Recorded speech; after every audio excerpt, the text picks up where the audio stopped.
और जन्म से जुड़ना इसका गलत है, आज भी गलत है। सबसे बड़ा उदाहरण तो मैं ही आपके सामने बैठा हूँ। मैं ब्राह्मण वर्ण का नहीं हूँ कि ब्राह्मणो अश्य मुखम आसीद बाहु राजन्य कृतः उरुर तद यद वैश्यम पदभ्याम शूद्रो अजायत। जितने आलोचना करने वाले हैं वो इसी एक श्लोक को सबसे पहले कोट करते हैं कि भाई ये क्या तरीका हुआ, मुख से ब्राह्मण पैदा हुआ, बाहों से राजा पैदा हुआ, पेट से वैश्य पैदा हुआ और पैरों से शूद्र पैदा हुआ। Hello, good morning sir. हाँ, गुड मॉर्निंग। बैठिए। कैसे आना हुआ? सर हमने आपके चैनल पे गए थे, तो वहाँ पर सर वर्ण व्यवस्था के बारे में हमको 3 वीडियो मिले हैं। उसमें बहुत अच्छे से आपने एक्सप्लेन किया है कि वर्ण व्यवस्था क्या है, जाति व्यवस्था के बारे में भी आपने बताया है। उसमें चारों वर्णों को अच्छे से एक्सप्लेन किया है। लेकिन सर आपने ये क्या अपने मन से ही बोला है या फिर इसके कुछ प्रमाण भी हैं? तो हमको ये जानना है कि सर आप कुछ ऐसे बताइए कि जो हमको प्रमाण के साथ में एक्सप्लेन करिए विद प्रूफ। बहुत अच्छा प्रश्न है और मुझे लगता है कि केवल आपका प्रश्न नहीं होगा, ये ज़्यादातर लोगों के दिमाग में ये प्रश्न होगा। ठीक है, आपने पूछा तो जवाब तो देना बनता है इसका। Yes sir. देखो, हम लोग जो हमारे सोचने और समझने का ढंग होता है, पहले तो इसको समझ लें कि आदमी किसी चीज़ को एक्सेप्ट कैसे करता है।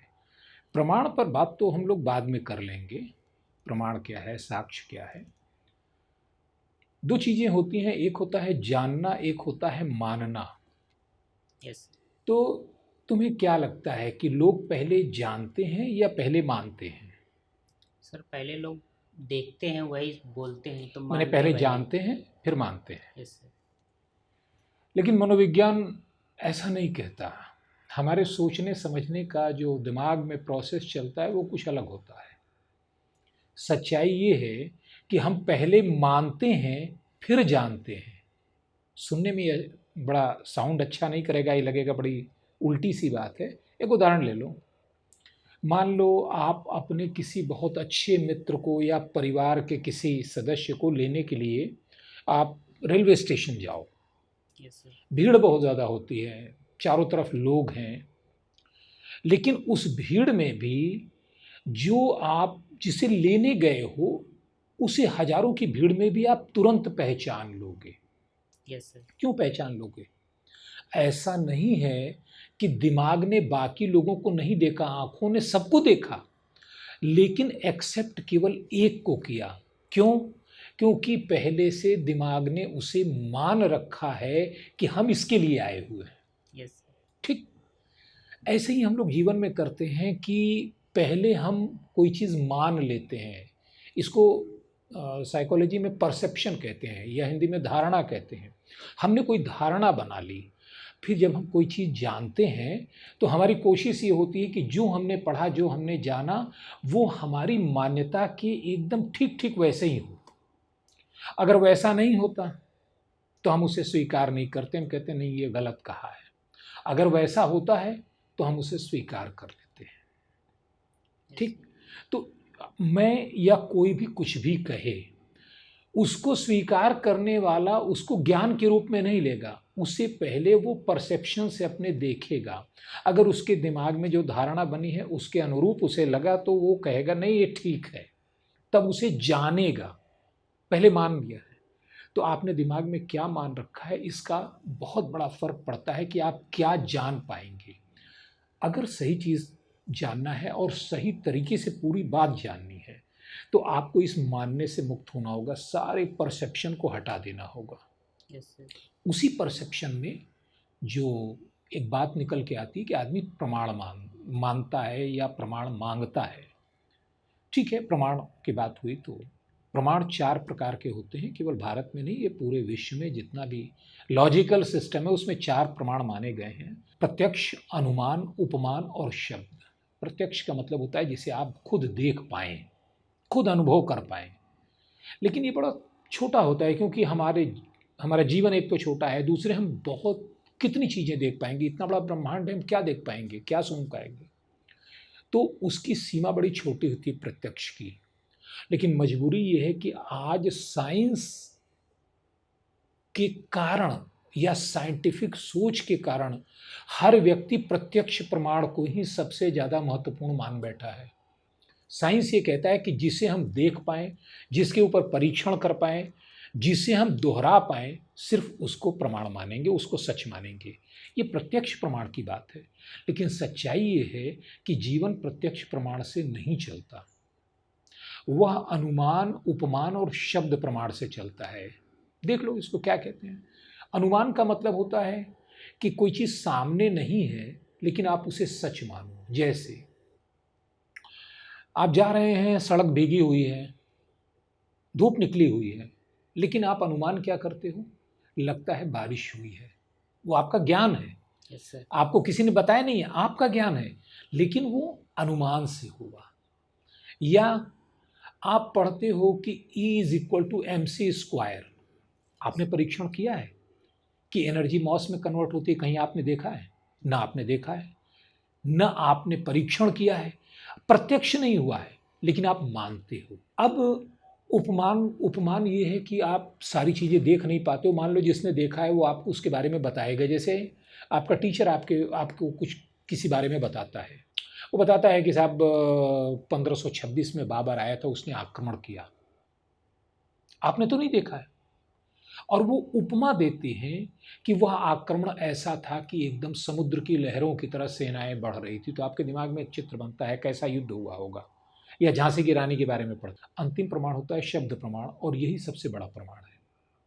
शब्द प्रमाण का मतलब होता है जिस व्यक्ति पर आप विश्वास करते हो, या जो विश्वसनीय व्यक्ति है, विश्वसनीय स्रोत है। वो पुस्तक भी हो सकती है, वो कोई डेटा सोर्स भी हो सकता है, कोई आदमी भी हो सकता है, और वेद भी हो सकता है, क्योंकि शब्द प्रमाण का सबसे बड़ा केंद्र वेद है। तो ये जो कुछ भी जीवन में जानना है वह प्रत्यक्ष के आधार पर पूरी तरह मिलता नहीं है। अनुमान आप हर चीज़ का कर नहीं सकते। उपमान आप तभी प्रयोग कर सकते हो जब आपने कुछ देखा हो और कुछ न देखा हो। सबसे बड़ा शब्द प्रमाण होता है, इसलिए शब्द प्रमाण का महत्व है। Yes sir. हाँ, अब शब्द प्रमाण में भी मानने और न मानने की बात अपनी पसंद पर हो जाती है। हमारे मन का हुआ तो हमने माना, मन का नहीं हुआ तो नहीं माना। Yes sir. जैसे भागवत में जब बात आती है कि आलोचना करने वाले तो कहते हैं कृष्ण के 16,000 रानियां थी, कौन सी नैतिकता है? ठीक बात है भाई। तो मैं कहता हूं कि ऐसा करो कि भागवत में जो लिखा हुआ है इसको मत मानो, क्योंकि भागवत में यह भी लिखा हुआ है कि कृष्ण पूर्ण पुरुष थे, योगेश्वर थे, ब्रह्म थे। कि नहीं, वो तो गलत लिखा हुआ है। तो मैं कहता हूँ ठीक है, अगर वो गलत लिखा हुआ है तो इसको भी गलत मान लो। कहते हैं नहीं नहीं, ये 16,000 रानियां थी, वस्त्र हरण करते थे, ये सही लिखा है। अब ये तो ऐसी बात है जिसका कोई मतलब ही नहीं निकलता कि हमारे जो मन का है उसे हम सच मानेंगे, जो हमारे मन का नहीं है उसे हम सच नहीं मानेंगे। इसीलिए मैं कहता हूँ हम पहले मानते हैं फिर जानते हैं, और ये गलत तरीका है। चलो, वर्ण की बात आपने की है तो वर्णों के बारे में देख लेते हैं। वर्ण व्यवस्था का जो पहला जिक्र मिलता है, पहला उद्धरण मिलता है, पहला उल्लेख मिलता है, वो ऋग्वेद के 10वें मंडल में मिलता है। ऋग्वेद के 10वें मंडल का 90 नंबर का सूक्त है पुरुष सूक्त, और उस पुरुष सूक्त में 13वां श्लोक है, 12वां या 13वां श्लोक है। वहाँ मिलता है कि ब्राह्मणो अश्य मुखम आसीद बाहु राजन्य कृतः उरुरतद यद वैश्यम पदभ्याम शूद्रो अजायत। जितने आलोचना करने वाले हैं वो इसी एक श्लोक को सबसे पहले कोट करते हैं कि भाई ये क्या तरीका हुआ, मुख से ब्राह्मण पैदा हुआ, बाहों से राजा पैदा हुआ, पेट से वैश्य पैदा हुआ, और पैरों से शूद्र पैदा हुआ। तो मैं कहता हूँ कि भाई मेरे, किसी बात का अर्थ उसके संदर्भ में समझा जाता है। संदर्भ में अगर आप हटा देंगे तो अर्थ कभी सही नहीं होगा। एक माँ अपने बच्चे को दुलार के अगर डांटती है और कहती तू बड़ा शरारती है, तो उसका अर्थ अलग है। लेकिन एक आपका विरोधी अगर कहता है तो उसका अर्थ अलग है, क्योंकि संदर्भ अलग है। Yes sir. ठीक है ना? तो इसी तरह इसका संदर्भ लोग गायब कर देते हैं। इसके संदर्भों पर बात ही नहीं करते।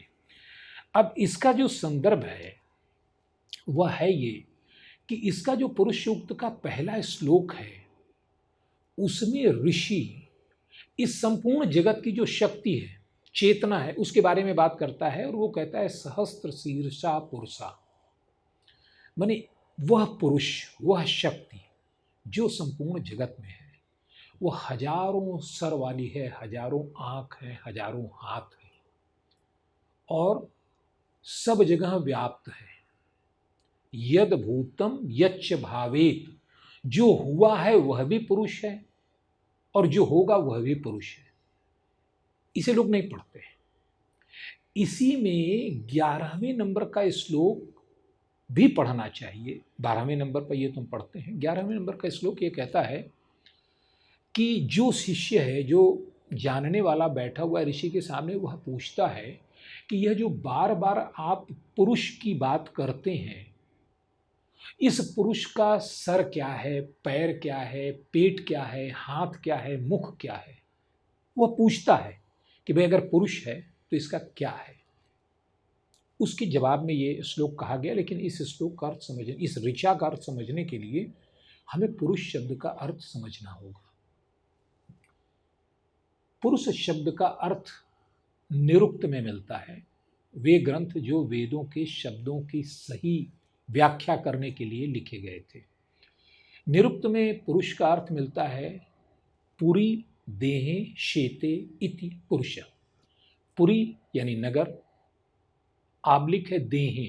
इस शरीर को संस्कृत में नगर की संज्ञा दी गई है क्योंकि इसके बहुत निवासी होते हैं। प्राण तो एक निवासी है, उसके अलावा भी बहुत से निवासी होते हैं। 10 तरह के प्राण, अनेक तरह की चेतना, सब कुछ, मन, बुद्धि, अहंकार, चित्त, सब इसी देह में रहते हैं और यह एक नगर की तरह है। तो इसको कहते हैं कि जो शरीर में रहे वो पुरुष है। ये शरीर पुरुष नहीं है क्योंकि शरीर हर प्राणी का है। पेड़, पौधा, पशु, पक्षी, मनुष्य, स्त्री, पुरुष।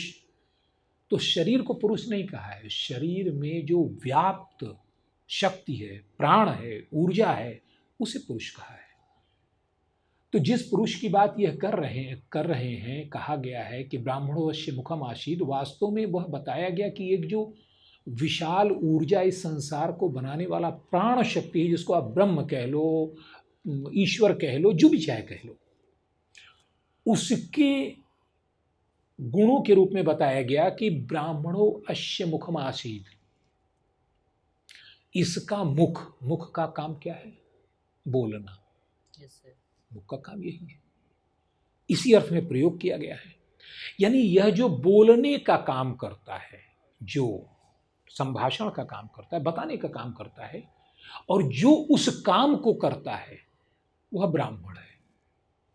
ऐसा नहीं कि ब्राह्मण है इसलिए उस काम को करता है।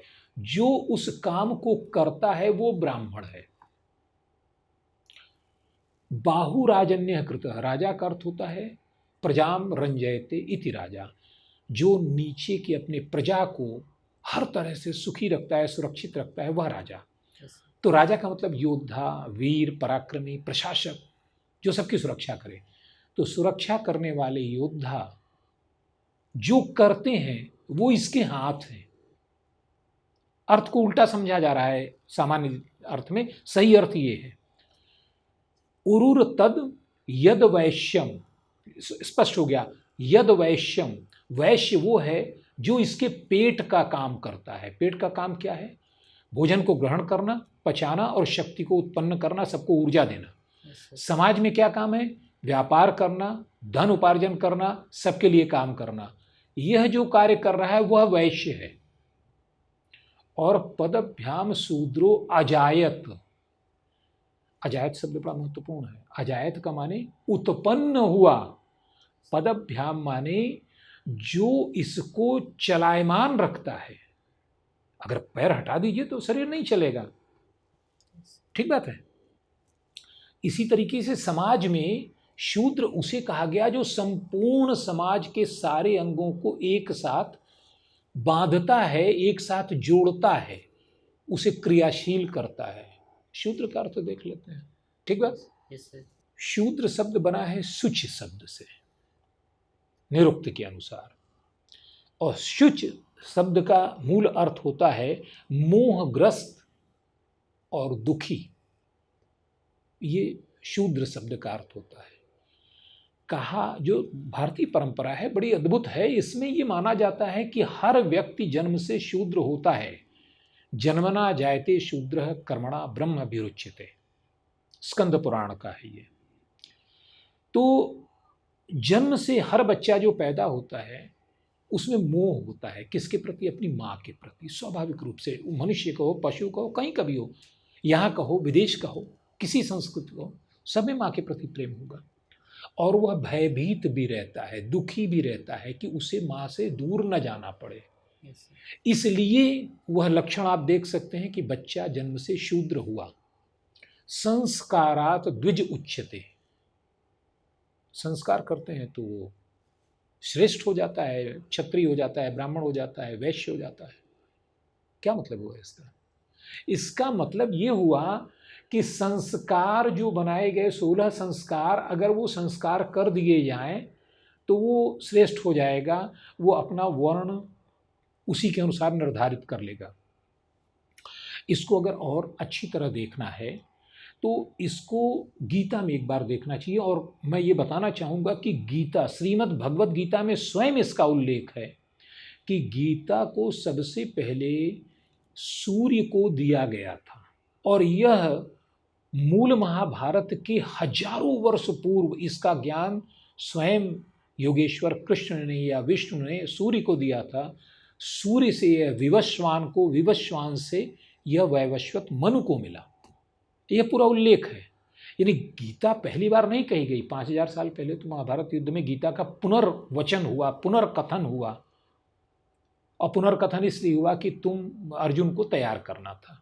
तो गीता में ये बार बार आता है, जब लोग इसका उल्लेख भी करते हैं, आलोचना के लिए भी करते हैं, समर्थन के लिए भी करते हैं, कि चातुर्वर्ण मया सृष्टम गुण कर्म विभाग सा।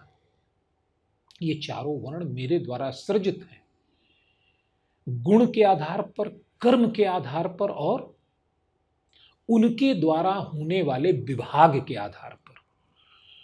जन्म की बात तो यहां भी नहीं आई है। कहाँ कहा गया है गीता में?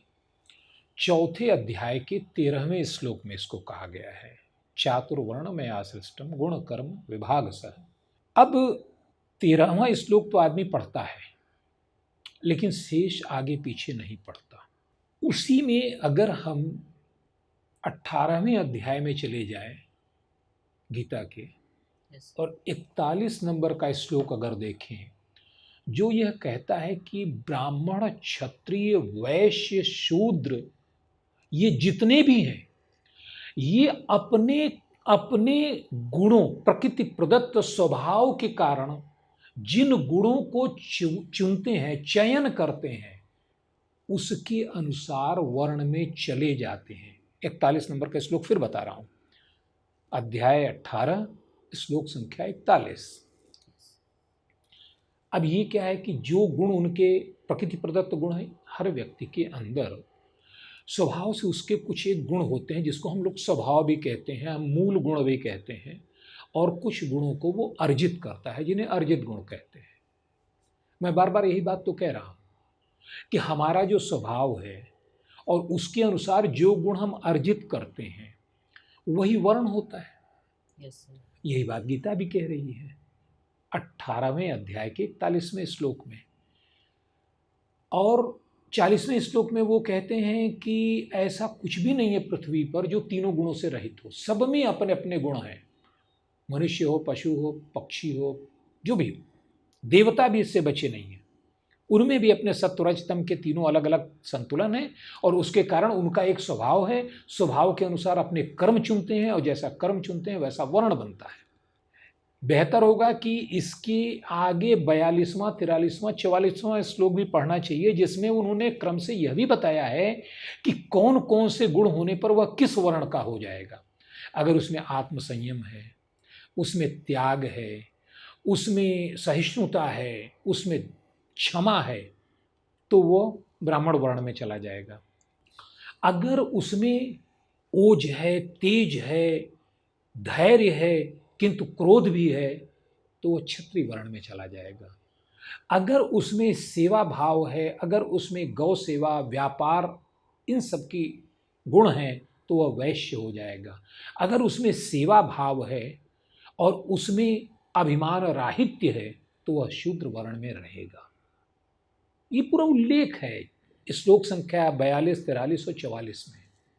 तो बार बार जो प्रमाणों की बात होती है, प्रमाणों की बात सिर्फ इसलिए होती है कि लोग पूरा पढ़ते नहीं हैं, और मेरे जो बोलने का उद्देश्य है वह उद्देश्य यही है कि कम से कम लोग इसी बहाने मूल ग्रंथों को पढ़ें। क्योंकि अगर मूल ग्रंथ पढ़ेंगे और तब जो जानकारी होगी वह उनकी मौलिक जानकारी होगी। यस। वो कहते हैं ना, पुस्तकस्था तो या विद्या पर हस्तगतम धनम, कार्यकाले समुत्पन्ने न सा विद्या न तद्धनम। मैंने किताबों में विद्या और दूसरों को दिया गया धन, ये दोनों काम नहीं आते। एक बात और, इसमें मनुस्मृति की भी मैं आपके माध्यम से अपने सभी दर्शकों को कहना चाहूँगा कि मनुस्मृति की भी बात जरूर लाई जाएगी किसी न किसी के द्वारा, कि साहब मनुस्मृति में जो है वो चारों वर्णों को अलग अलग जन्म से माना गया है। क्योंकि एक प्रश्न आता है कि अगर वैदिक काल में, वैदिक काल का मतलब है 3500 ईसा वर्ष पूर्व, मतलब आज से लगभग 6000 साल पहले, उस समय वर्ण व्यवस्था चुनने पर थी, जो वर्ण चाहे चुन सकते थे। और मेरे पास इसका प्रमाण भी है। ऋग्वेद में कवश एलूस नाम के ऋषि का, मुझे मंडल याद नहीं आ रहा है, कवश एलूस का अगर आप वर्णन पढ़ेंगे तो वो लिखते हैं कि कारुरहम ततो भिषग उपल प्रक्षणी नना, मैं शिक्षक हूँ यानी ब्राह्मण हूँ, ततो भिषग, मेरे पिता जो हैं वह वैद्य हैं और इस प्रकार का कार्य कर रहे हैं, मैंने बिजनेस कर रहे हैं, वो वैश्य हो गए। मैं ब्राह्मण हूँ, पिता वैश्य हो गए, उपप्रक्षणी नना, और मेरी माता जो हैं वो साफ सफाई और इस प्रकार का कार्य करती हैं, अर्थात शूद्र हैं। तो ऋग्वेद में मिलता है। तो अगर वर्ण चुनने पर नहीं था, वर्ण कार्य पर नहीं था, तो ऐसा कैसे संभव है कि एक ही घर में बेटा ब्राह्मण हो, पिता वैश्य हो, माता शूद्र हो? होता है। अगर मनोवैज्ञानिक दृष्टि से देखेंगे तो होता है, आज भी होता है। लेकिन अब एक बात से हम इनकार नहीं कर सकते, मैं भी नहीं करूंगा, कि बाद में ये जन्म से जुड़ गया, और जन्म से जुड़ना इसका गलत है, आज भी गलत है। सबसे बड़ा उदाहरण तो मैं ही आपके सामने बैठा हूं।